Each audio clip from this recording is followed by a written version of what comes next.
So you've gone over to Google Ads, you've set up a PPC campaign that's been running on manual CPC, you transition over to a smart bidding strategy like target CPA or target return on advertising spend or even target impressions, but your performance for your campaign goes completely downhill. And in this video, we're going to explain why sometimes smart bidding strategies can cause your campaign performance to dip and the reasons behind that and what you should and shouldn't be doing when it comes to setting up a smart bidding strategy. So you'll learn all of that and more coming up.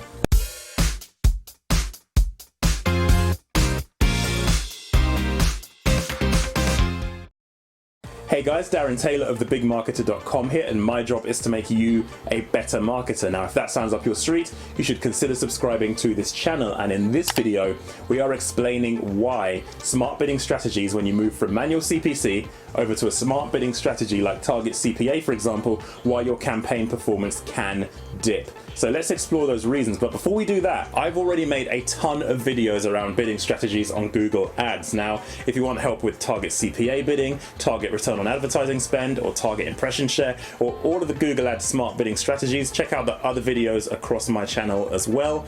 And be sure to check those out, because in those videos, I explain a lot about bidding strategies in general. Now I've got that out of the way, let's go into the reason number one of why smart bidding strategies often fail on Google Ads. The reason your smart bidding strategy might be failing when moving away from manual CPC is because you haven't given it enough time. Now, if you've set up a manual CPC campaign, you've done all your bid optimizations, you've tweaked things, and you've used the data points available in the reporting within Google Ads. Now, a smart bidding strategy will use data points that go way beyond what you can find in a Google Ads account, and there's going to be a period of adjustment. Google isn't going to know instantly what's going to work and what's not going to work. There's going to be a learning period of time, and in that time Google is going to try and tweak the bids and understand the performance of your campaign in order to find out where it needs to sit for your target strategy. So with that in mind, it also makes sense to not just be, I guess, more patient with your campaigns, but also be persistent as well. Smart bidding might not work instantaneously.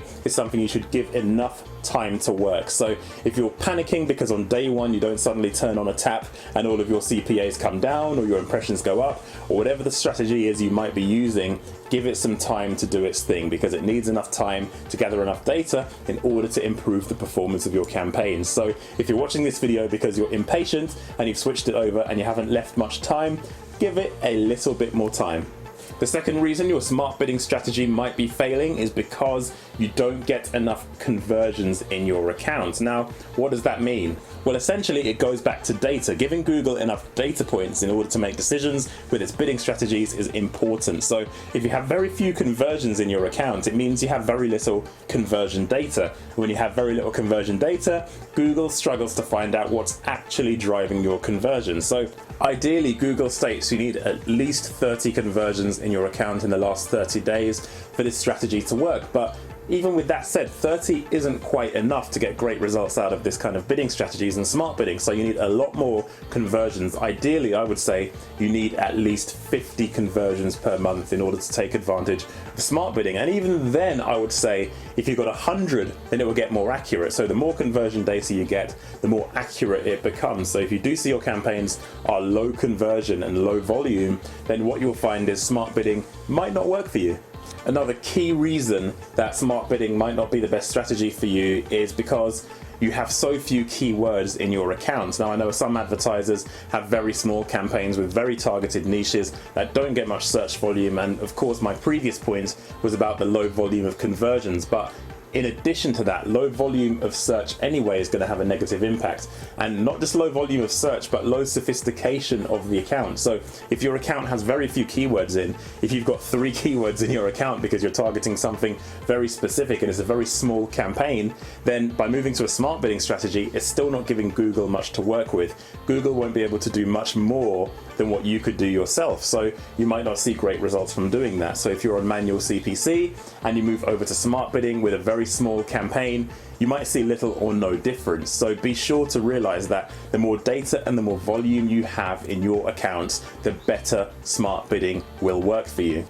So you're probably thinking, around all of these negatives I'm mentioning, should you even consider using a smart bidding strategy if your manual CPC campaigns are working really well for you? Now, even myself, I know in some instances I've moved over from a manual CPC campaign over to a smart bidding campaign, and I've seen little or no difference in results for some accounts I've worked on. So that is a key thing to remember. It doesn't work every single time. It's not a fail-safe, it's not a get out of jail card moving to a target strategy, for example, a target CPA strategy or something along those lines. It's not a get out of jail for free card. You are going to have to work with it. You're going to have to be persistent, and you're going to have the right kind of campaign data as well, because not having the right volume of data or size of account is going to have a negative impact on your campaigns moving to smart bidding.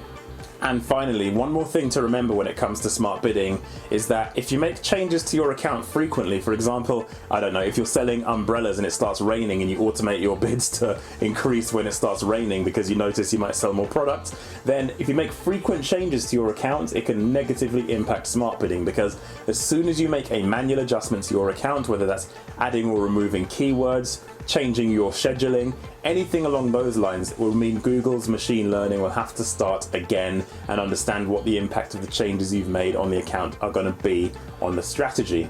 So for any reason, if you make any adjustments to your campaign, for example, if you have budget restrictions and you need to restrict your budget because you need to make sure you last a certain period of time, maybe it's to do with your sales cycle, maybe it's to do with the overall budgets you have for your business. If you make changes or pause your campaigns or adjust your budgets along those lines, then that will mean the machine learning will have to start again and understand what the impact will be. So if you make regular adjustments, remember that smart bidding might not necessarily be for your campaigns.